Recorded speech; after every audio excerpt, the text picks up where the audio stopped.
Hello दोस्तों, इस video में मैं आपसे बात करूंगा सेक्शन 19 और 21 ऑफ टीपीए के बारे में। सेक्शन 19 में दिया हुआ है वेस्टेड इंटरेस्ट और सेक्शन 21 में दिया हुआ है कंटिंजेंट इंटरेस्ट। हम इन दोनों सेक्शंस को एक साथ इसलिए पढ़ रहे हैं क्योंकि हमें वेस्टेड इंटरेस्ट और कंटिंजेंट इंटरेस्ट में डिफरेंस पता होना बहुत ज़रूरी है। और एग्जाम में डायरेक्ट क्वेश्चन भी आ जाता है कभी कभी, what is the difference between vested interest and contingent interest. So हमें ये एक साथ पढ़ना बहुत ज़रूरी है। सो बेयरक पढ़ने से पहले मैं आपको अपने नोट्स रेफर करना चाहूँगा, जिससे कि बेयरक के लैंग्वेज बहुत ईजी हो जाएगी समझने के लिए। सो ये रहे मेरे notes. Where interest is vested, the transferee gets the interest immediately when the transfer is complete. यहाँ पर क्या दिया हुआ है, वेस्टेड इंटरेस्ट का मतलब है जब आपने किसी को प्रॉपर्टी ट्रांसफर करी तो उस प्रॉपर्टी का एंजॉयमेंट का राइट उसके पास, ट्रांसफरी के पास साथों साथ आ गया। फॉर एग्जाम्पल, ए ने बी को अपना हाउस गिफ्ट कर दिया, ठीक है, और बी से बोल दिया आज से ये आप इसके मालिक हो इस घर के, और आज से ही आप इसमें रहना चालू कर सकते हो। सो उसके पास में इमीडिएट इंटरेस्ट आ गया, ठीक है, तो वो हो गया वेस्टेड इंटरेस्ट। प्रॉपर्टी ट्रांसफर करते ही उसके पास राइट्स आ गए। बट कंटिंजेंट इंटरेस्ट के केस में जो इंटरेस्ट है वो साथों साथ ट्रांसफ़र नहीं होता। कैसे नहीं होता? ये डिपेंड करता है इंटरेस्ट का ट्रांसफ़र होना किसी अनसर्टेन इवेंट का होना या ना होना। फॉर एग्जाम्पल, ए ने अपने बेटे को ये बोल दिया कि मैं आपको एक साइकिल गिफ्ट करूंगा अगर आपके 90% मार्क्स आते हैं तो अगर उसके बेटे के 90% मार्क्स आ गए तो उसको साइकिल मिल जाएगी और उसके पास इंटरेस्ट ट्रांसफ़र हो जाएगा। पर अगर उसके 90% मार्क्स नहीं आए तो वो उसको साइकिल नहीं मिलेगी, तो उसके पास वो इंटरेस्ट ट्रांसफ़र नहीं होगा। ये तो हो गया हैपनिंग ऑफ एन इवेंट, या फिर कोई काम नहीं होना चाहिए तब आपको ये जो वो है इंटरेस्ट वो आपको ट्रांसफ़र करा जाएगा।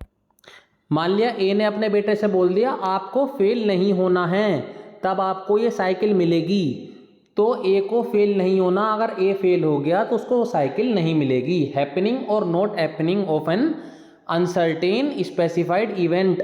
अनसर्टेन मतलब वो अनसर्टेन है, वो पक्का ये पता नहीं है, ये काम होना ही होना है। स्पेसिफाइड ये है उसने उसे बता दिया ए को कि आपको इंटरेस्ट ट्रांसफ़र कब होगा, जब आपके 90% मार्क्स आएंगे, या सेकंड कंडीशन में जब आप फेल नहीं होंगे, ठीक है। वो हो गया कंटिंजेंट इंटरेस्ट, जिसमें जो इंटरेस्ट है वो किसी फ्यूचर अनसर्टेन स्पेसिफाइड इवेंट पर बेस्ड होता है कि वो ट्रांसफ़र होगा या नहीं होगा, ठीक है। There is also a case Usha Subbarao versus BN Visvesvaraya. ये केस था, इसमें सुप्रीम कोर्ट ने क्या बताया था, an interest is said to be vested when there is an immediate right of present enjoyment और present right of future enjoyment. हाँ, ये क्या केस है, वेस्टेड इंटरेस्ट में आपने पढ़ा था कि आपको साथों साथ वो इंटरेस्ट ट्रांसफ़र हो जाएगा, ठीक है। और इसमें एक बात और बताइए, सुप्रीम कोर्ट ने टर्म यूज़ करा है present right of future enjoyment. ये क्या है, मान लिया ए ने अपने बेटे को साइकिल ला कर दे दी और उससे बोल दिया आप इसको 1 महीने बाद चलाना, अभी आप इसको मत चलाओ, ठीक है। उसके पास राइट तो आ ही गया, साइकिल तो उसके पास आ ही गई, पर उसको एंजॉय वो फ्यूचर में करेगा, ठीक है, तो वो भी वेस्टेड इंटरेस्ट माना जाएगा। ये नहीं है कि उसको हम कंटिंजेंट इंटरेस्ट बोल देंगे, क्योंकि ये पक्का हो गया है, उसके पास राइट आ गया है, बस उसको एंजॉय वो थोड़े दिन बाद करेगा, ठीक है। बल्कि कंटिंजेंट जो इंटरेस्ट होता है ऑन द अदर हैंड, उसमें इंटरेस्ट जो राइट है वो भी नहीं आता, ठीक है। जो इंटरेस्ट है वो ट्रांसफ़र नहीं होता, वो फ्यूचर में ट्रांसफ़र होता है, ठीक है। On the other hand, an interest is said to be contingent if the right of enjoyment is dependent on some event or condition which may or may not happen. ये मैंने आपको बता दिया। अब कुछ कैरेक्टरिस्टिक्स पढ़ते हैं हम वेस्टेड इंटरेस्ट की, ये आप अपने पॉइंट उसमें नोट कर लेना, नोट्स में वो कर लेना मेंशन, ये काम आएंगे आपके। There is a present fixed right to property, such interest is transferred and heritable. हाँ, एक बहुत ज़रूरी बात है, जो वेस्टेड इंटरेस्ट होता है वो ट्रांसफरेबल होता है और हेरिटेबल होता है। ये क्या है, मान लिया ए ने अपनी प्रॉपर्टी बी को ट्रांसफ़र कर दी विद इमीडिएट इंटरेस्ट, ठीक है, सारे इंटरेस्ट उसको जितने भी उस प्रॉपर्टी में थे वो सब उसको ट्रांसफ़र कर दिए। सो जिसके नाम पर वो ज़मीन अब हो गई वो उसको ट्रांसफ़र भी कर सकता है, भाई साफ सीधी बात है, उस प्रॉपर्टी का मालिक है, उसके साथ कुछ भी करे, और वो इनहेरिट भी कर सकता है। जो उसके लीगल एड्स पैदा होंगे वो प्रॉपर्टी उनके पास भी जा सकती है, ठीक है। अब हम पढ़ते हैं कैरेक्टरिस्टिक्स ऑफ कंटिंजेंट इंटरेस्ट। इसमें क्या बात कर रहा है, फ्यूचर पॉसिबल इंटरेस्ट, वो हमने पढ़ लिया। Non heritable and non transferable. हालांकि कंटिंजेंट इंटरेस्ट को हम नॉन ट्रांसफरेबल बोलते हैं, पर ये ट्रांसफर करा जा सकता है बाय एक्ट ऑफ पार्टीज। ठीक है, जो ट्रांसफरर है और जो ट्रांसफरी है, अगर उन दोनों के बीच में एक एग्रीमेंट हो जाए कि इस कंटिंजेंट इंटरेस्ट को जब किसी फ्यूचर इवेंट हैपन होने पर या ना होने पर, जब ये मुझे ट्रांसफ़र हो जाएगा ये इंटरेस्ट, तो मैं किसी और को ट्रांसफ़र कर दूंगा। ठीक है, so it is non heritable and non transferable except when it is approved for transfer bye act of parties. ठीक है, अब एक डिफरेंस हमें पढ़ना बहुत ज़रूरी है। आप ये बोलोगे कि हमने सेक्शन 6 में एक कंसेप्ट पढ़ा था, स्पेस सक्सेनिस का। ठीक है, याद है ना? अगर आपको याद नहीं है तो मेरी प्लेलिस्ट में वीडियो जाकर ज़रूर देखें। ये कंसेप्ट बहुत ज़्यादा इंपॉर्टेंट है एग्ज़ाम के पर्सपेक्टिव से। स्पेस सक्सेनिस में आपने ये कहा था, अगर कोई लीगल एयर है और उसके पास अपने पापा की प्रॉपर्टी अभी सक्सेशन में नहीं आई है, तो वो उसको ट्रांसफ़र नहीं कर सकता। आप बोलोगे ये भी कंटिंजेंट इंटरेस्ट की तरह ही मुझे कुछ कुछ लग रहा है। भाई वो भी फ्यूचर इवेंट पर बेस्ड है और ये भी फ्यूचर इवेंट पर बेस्ड है। तो एक बार सर आप हमें इन दोनों पॉइंट में डिफरेंस समझा दीजिए। हालांकि ये आपको एग्जाम में ज़्यादा काम नहीं आएगा, पर ये आपको पता होना चाहिए एज अ जनरल। ठीक है, फर्स्ट पॉइंट है जो स्पेस सक्सेनिस है वो किस पर बेस्ड है, चांस ऑफ एयर अपेरेंट और इनहेरिटिंग अलीगेसी। वही है कि अगर उसके लीगल एयर के पास प्रॉपर्टी आती है तो उसको ट्रांसफर कर देगा। ठीक है, जो सेक्शन 6 में बताया था। पर वो ट्रांसफर कैसा माना जाएगा, वो वॉइडेबल ट्रांसफर माना जाएगा, क्योंकि अभी उसके पास प्रॉपर्टी आई नहीं है।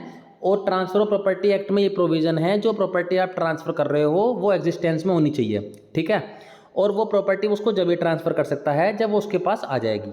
ठीक है, ये तो ये हो गया। पर इसमें क्या है, कंटिंजेंट इंटरेस्ट में वो अनसर्टेन फ्यूचर इवेंट पर बेस्ड है। ठीक है सर। सेकंड क्या है, स्पेस सेक्शन, इसमें आप नॉन ट्रांसफरेबल है। ठीक है, उसको ट्रांसफर नहीं कर सकते जब तक आपके पास नहीं आएगी। पर कंटिंजेंट इंटरेस्ट ट्रांसफरेबल है अगर दोनों पार्टीज इसको असेंट दे देती हैं। ठीक है, अब नीचे आते हैं।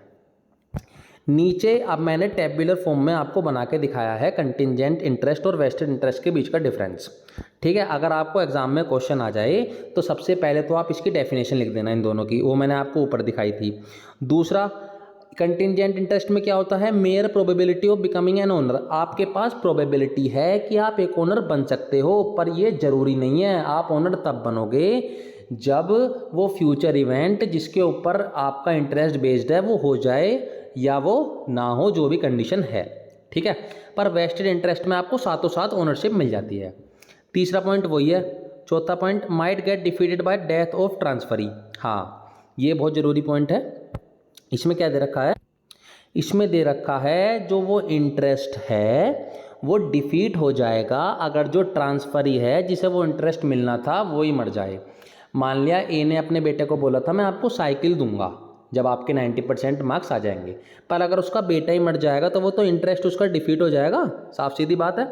पर अगर वेस्टेड इंटरेस्ट में ये कंडीशन है, अगर आपने किसी दूसरे बंदे को प्रॉपर्टी ट्रांसफ़र कर दी, उसको प्रॉपर्टी उसके नाम पर कर दी है आपने, ठीक है, ये तब माना जाएगा, ये कंडीशन जब लागू होगी। और वो बंदा अभी उसका पोजेशन नहीं ले पाया है सिर्फ, ठीक है, पर आपने उसको प्रॉपर्टी ट्रांसफ़र कर दी है, तो ये नहीं है कि अब उसके पास प्रॉपर्टी एंजॉयमेंट का राइट नहीं रहेगा। जो उसके लीगल रिप्रेजेंटेटिव हैं अब वो प्रॉपर्टी उनके पास चली जाएगी उसके मरने के बाद। ठीक है, पांचवा पॉइंट वही है, ट्रांसफरेबल बट नॉन हेरिटेबल और ट्रांसफरेबल एंड हेरिटेबल। ठीक है, छठा point, no present right of enjoyment, present right of enjoyment, ये मैंने आपको पहले पढ़ा दिया। सो अब मेरे नोट्स तो हो गए कंप्लीट। यहाँ अब हम बेयर एक्ट की तरफ चलते हैं। सो क्या दिया हुआ है सेक्शन 19 में, vested interest, where on a transfer of property and interest there is in created in favour of a person without specifying the time when it is to take effect. अगर आपने किसी बंदे के फेवर में एक interest transfer करा है पर आपने कोई टाइम नहीं बताया कि ये ट्रांसफ़र कब इफेक्ट में आएगा, और in terms specifying that it is to take effect forthwith और on the happening of an event which must happen. या आपने ये बता दिया ये इंटरेस्ट जब टेक इफेक्ट कर जाएगा, जब लागू हो जाएगा, इमीडिएटली, फोर्थ मतलब इमीडिएटली जब कोई इवेंट हो जाएगा।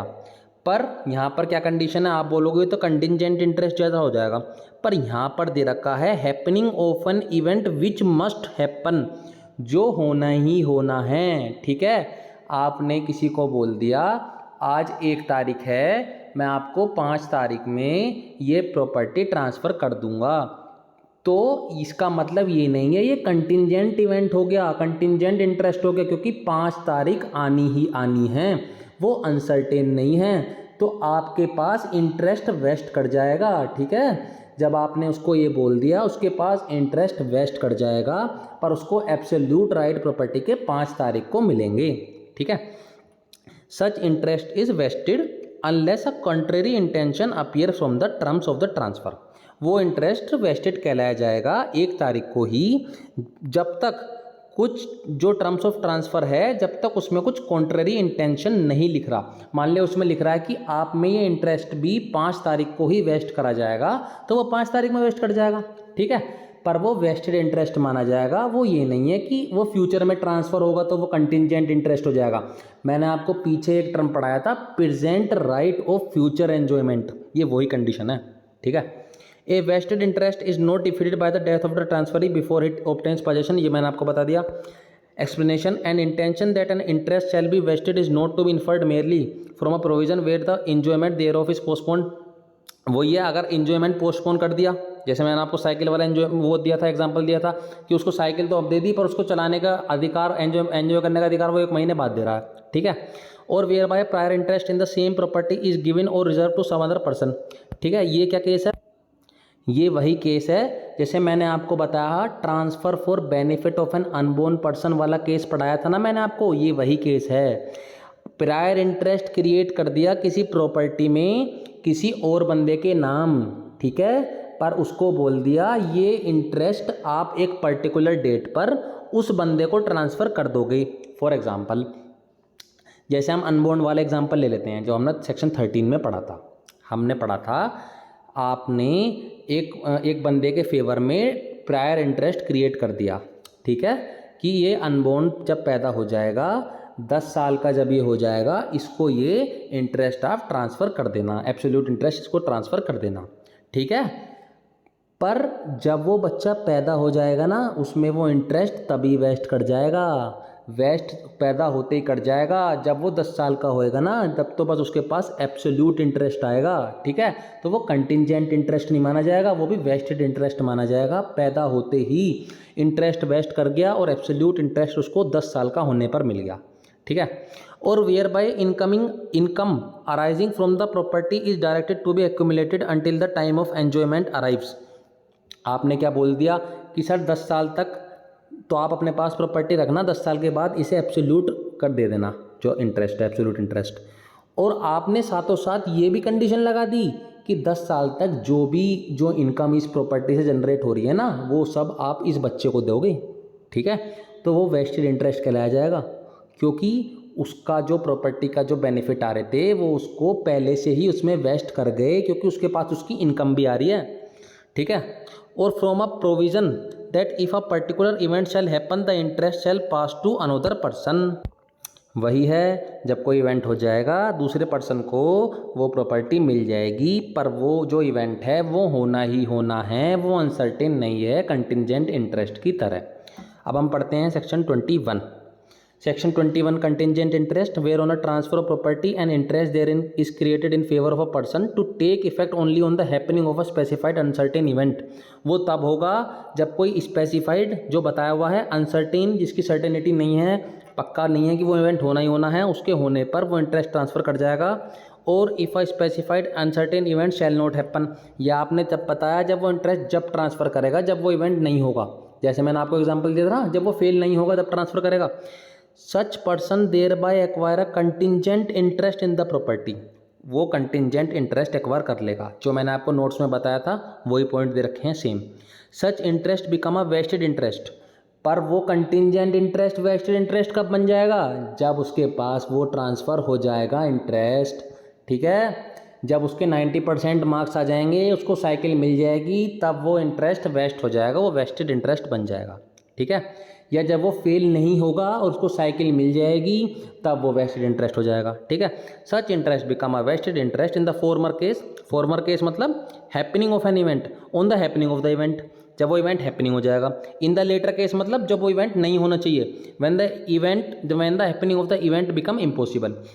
भाई अब वो उसमें पास हो गया तो फेल होना तो इम्पॉसिबल हो गया भाई, अब वो फेल कैसे हो जाएगा जब उसमें पास हो गया, ठीक है।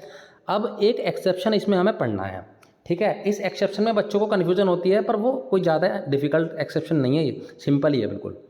Where under a transfer of property a person become entitled to an interest therein upon attaining a particular age, and also the transfer also gives to him absolutely the income to arise from such interest before he reaches that age, or direct the income or so much thereof as may be necessary to be applied for his benefit. Such interest is not contingent. जो मैंने आपको ऊपर example दिया था ना अभी unborn वाला, ये वही कंडीशन दे रखी है। आपने उसको बोल दिया जब ये बच्चा 10 साल का हो जाएगा आप इसको इस प्रॉपर्टी का इंटरेस्ट ट्रांसफ़र कर देना, पर जो भी इनकम अराइज हो रही है 10 साल तक वो सब इसके ही बेनिफिट के लिए लगाना है। तो भाई क्या माना जाएगा, ये इंटरेस्ट वेस्ट कर गया जब वो पैदा हो गया उसी दिन 10 साल का होने पर, तो उससे बस वो लीगल तरीके से ट्रांसफ़र करा गया है, पर उसका वेस्ट सिर्फ पहले ही कर गया। इस वजह से कि ये 10 साल का होने पर ट्रांसफ़र करा जाएगा, उसको हम कंटिंजेंट इंटरेस्ट नहीं बोल सकते, क्योंकि जितनी भी इनकम उस प्रॉपर्टी से आ रही है 10 साल तक हमने उसको ट्रांसफ़र करने के आदेश दे दिए हैं। यहाँ हमारा ख़त्म होते हैं सेक्शन 19 और 21। आशा करता हूँ आपको मेरा पॉइंट समझ आया होगा। अगर आपको मेरी वीडियो अच्छी लगी तो मेरे वीडियो को लाइक करें और मेरे चैनल को सब्सक्राइब करें।